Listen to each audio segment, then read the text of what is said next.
Alice.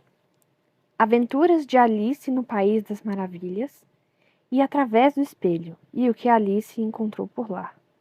Por Lewis Carroll, editora Zahar.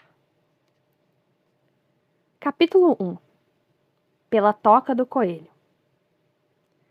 Alice estava começando a ficar muito cansada de estar sentada ao lado da irmã na ribanceira e de não ter nada que fazer.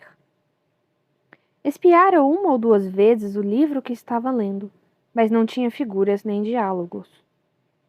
E de que serve um livro? Pensou Alice, sem figuras nem diálogos.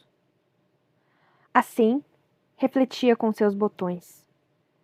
Tanto quanto podia, porque o calor a fazia se sentir sonolenta e burra. Se o prazer de fazer uma guirlanda de margaridas valeria o esforço de se levantar e colher as flores, quando de repente um coelho branco de olhos cor-de-rosa passou correndo por ela. Não havia nada de tão extraordinário nisso. Nem Alice achou assim tão esquisito ouvir o coelho dizer consigo mesmo: Ai, ai, ai, ai, vou chegar atrasado demais. Quando pensou sobre isso mais tarde, ocorreu-lhe que deveria ter ficado espantada, mas na hora tudo pareceu muito natural. Mas quando viu um coelho tirar um relógio de bolso do colete e olhar as horas, e depois sair em disparada, Alice se levantou num pulo, porque constatou subitamente que nunca tinha visto antes um coelho com um bolso de colete, nem com um relógio para tirar de lá, e, ardendo de curiosidade, correu pela campina atrás dele. Ainda há tempo de vê-lo se meter a toda pressa numa grande toca de coelho debaixo da cerca. No instante seguinte, lá estava Alice se enfiando na toca atrás dele, sem nem pensar de que jeito conseguiria sair depois. Por um trecho, a toca de coelho seguia na horizontal como um túnel. Depois se afundava de repente, tão de repente que Alice não teve um segundo para pensar em parar antes de se ver despencando num poço muito fundo. Ou o poço era muito fundo, ou ela caía muito devagar, porque, enquanto caía, teve tempo de sobra para olhar à sua volta e imaginar o que iria acontecer em seguida. Primeiro, tentou olhar para baixo e ter uma ideia do que a esperava, mas estava escuro demais para se ver alguma coisa. Depois olhou para as paredes do poço e reparou que estavam forradas de guarda-louças e estantes de livros. Aqui e ali viu mapas e figuras pendurados em pregos. Ao passar, tirou um pote de uma das prateleiras. O rótulo dizia: geleia de laranja. Mas, para seu grande desapontamento, estava vazio. Como não queria soltar o pote por medo de matar alguém, deu um jeito de metê-lo num dos guarda-louças, porque passou na queda. Bem, pensou Alice, depois de uma queda desta, não vou me importar nada de levar um trambolhão na escada. Como vão me achar corajosa lá em casa? Ora, eu não diria nadinha, mesmo que caísse do topo da casa, o que era, muito provavelmente, verdade. Caindo, caindo, caindo. A queda não terminaria nunca? Quantos quilômetros será que já caí até agora? Disse em voz alta. Devo estar chegando perto do centro da Terra. Deixe-me ver. Isso seria uns 6.500 quilômetros de profundidade, acho. Pois, como você vê, Alice aprendera várias coisas desse tipo na escola. E embora essa não fosse uma oportunidade muito boa para exibir seu conhecimento, já que não havia ninguém para escutá-la, era sempre bom repassar.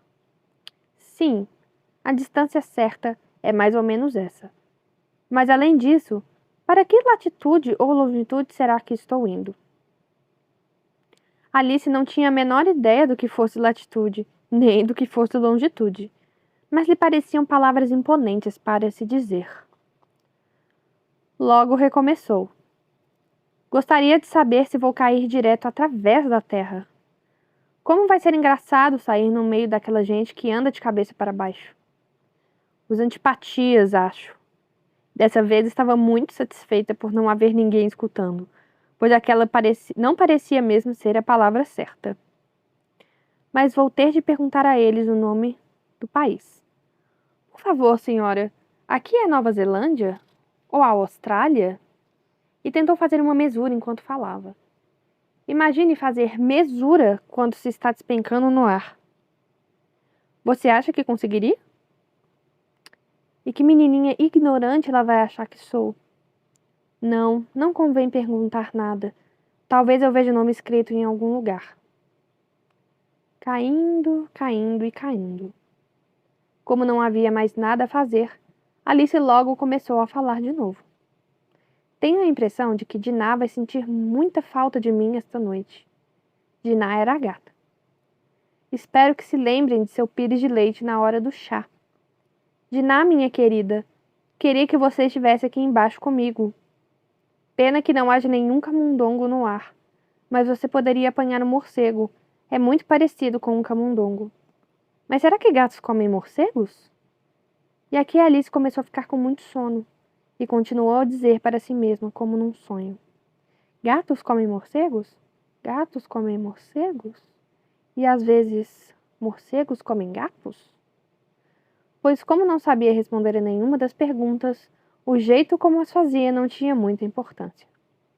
Sentiu que estava cochilando e tinha começado a sonhar que estava andando de mãos dadas com Dinah, dizendo a ela muito séria: Vamos, Dinah, conte-me a verdade.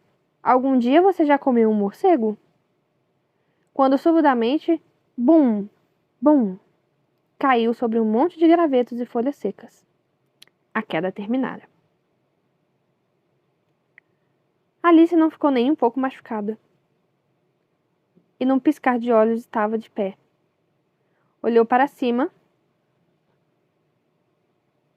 mas lá estava tudo escuro.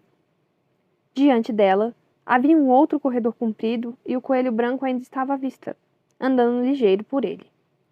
Não havia um segundo a perder.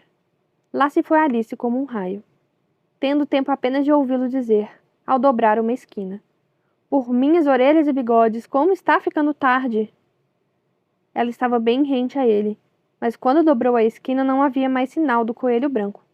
Viu-se num salão comprido e baixo, iluminado por uma fileira de lâmpadas penduradas no teto. Havia portas ao redor do salão inteiro, mas estavam todas trancadas.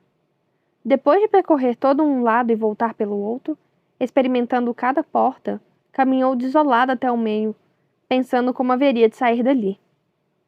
De repente, topou com uma mesinha de 3 pernas, feita de vidro maciço. Sobre ela não havia nada, a não ser uma minúscula chave de ouro. E a primeira ideia de Alice foi que devia pertencer a uma das portas do salão.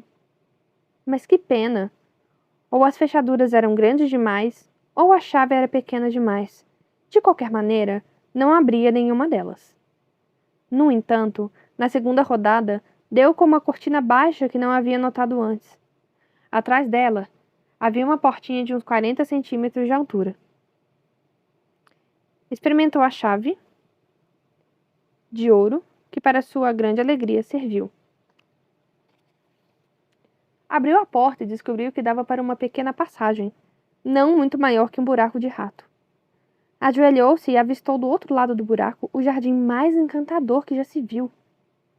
Como desejava sair daquele salão escuro e passear entre aqueles canteiros de flores radiantes e aquelas fontes de água fresca.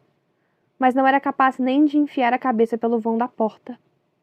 E mesmo que conseguisse enfiar a cabeça, pensou a pobre Alice, isso de pouco adiantaria sem meus ombros. Ah, como eu gostaria de poder me fechar como um telescópio. Acho que conseguiria se soubesse pelo menos começar. Pois vejam bem, havia acontecido tanta coisa esquisita ultimamente que Alice tinha começado a pensar que raríssimas coisas eram realmente impossíveis. Como ficar esperando junto da portinha parecia não adiantar muito, voltou até a mesa com uma ponta de esperança de conseguir achar outra chave sobre ela, ou pelo menos um manual com regras para encolher pessoas como telescópios. Desta vez achou lá uma garrafinha, que com certeza não estava aqui antes, pensou Alice, em cujo gargalo estava enrolado um rótulo de papel com as palavras Beba-me, graciosamente impressas em letras graúdas. Era muito fácil dizer Beba-me. Mas a ajuizada pequena Alice não iria fazer isso assim às pressas. Não. Primeiro vou olhar, disse, e ver se está escrito veneno ou não. Pois lera muitas historinhas divertidas sobre crianças que tinham ficado queimadas e sido comidas por animais selvagens e outras coisas desagradáveis. Tudo porque não se lembraram das regrinhas simples que seus amigos lhe haviam ensinado. Que um atiçador em brasa acaba queimando sua mão se você insistir em segurá-lo por muito tempo. Quando você corta o dedo muito fundo com uma faca, geralmente sai sangue. E ela nunca esquecera que, se você bebe muito de uma garrafa que se está escrito veneno, é quase certo que vai se sentir mal, mais cedo ou mais tarde. Como, porém, nessa garrafa não estava escrito veneno, Alice se arriscou a provar. E achando o gosto muito bom, na verdade, era uma espécie de sabor misto de torta de cereja, creme de abacaxi, peru assado, puxa-puxa e torrada quente com manteiga. Deu cabo dela num instante. Que sensação estranha, disse Alice. Devo estar encolhendo como um telescópio. E estava mesmo. Agora só tinha 25 centímetros de altura e seu rosto se iluminou à ideia de que chegara ao tamanho certo para passar pela portinha e chegar àquele jardim encantador. Primeiro, no entanto, esperou alguns minutos para ver se ia encolher ainda mais. A ideia a deixou um pouco nervosa, pois isso poderia acabar, disse Alice consigo mesma, me fazendo sumir completamente como uma vela. Nesse caso, como eu seria? E tentou imaginar como é a chama de uma vela depois que a vela se apaga, pois não conseguia se lembrar de jamais ter visto tal coisa. Um pouco depois, descobrindo que nada mais acontecera, decidiu ir imediatamente para o jardim. Mas ai da própria Alice! Quando chegou à porta, viu que tinha esquecido a chavezinha de ouro e, quando voltou à mesa para pegá-la, constatou que não conseguia alcançá-la. Podia vê-la muito bem através do vidro, e fez o que pôde para tentar subir por uma das pernas da mesa, mas era escorregadia demais. Tendo-se cansado de tentar, a pobre criaturinha se sentou no chão e chorou. Vamos, não adianta nada chorar assim, disse Alice para si mesma num tom um tanto áspero. Eu aconselho a parar já.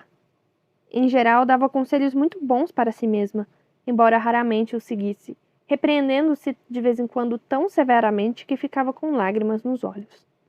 Certa vez, teve a ideia de esbofetear as próprias orelhas por ter trapaceado num jogo de croquet que estava jogando contra si mesma, pois essa curiosa criança gostava muito de fingir ser duas pessoas. Mas agora, pensou a pobre Alice, não adianta nada fingir ser duas pessoas. Ora, mal sobra alguma coisa de mim para fazer uma pessoa apresentável? Pouco depois, deu com os olhos numa caixinha de vidro debaixo da mesa. Abriu-a e encontrou dentro um bolo muito pequeno, com as palavras "Coma-me", lindamente escrita com passas sobre ele. Bem, vou comê-lo, disse Alice. Se me fizer crescer, posso alcançar a chave. Se me fizer diminuir, posso me esgueirar por debaixo da porta. Assim, de uma maneira ou de outra, vou conseguir chegar ao jardim. Para mim, tanto faz. Comeu um pedacinho e disse a si mesma, aflita: para cima ou para baixo? Para cima ou para baixo? Com a mão sobre a cabeça para sentir em que direção estava indo, ficando muito surpresa ao verificar que continuava do mesmo tamanho. Não havia dúvida de que isso geralmente acontece quando se come bolo. Mas Alice tinha se acostumado tanto a esperar só coisas esquisitas acontecerem que lhe parecia muito sem graça e maçante que a vida seguisse de maneira habitual. Assim, pôs mão à obra e, num segundo, deu cabo do bolo.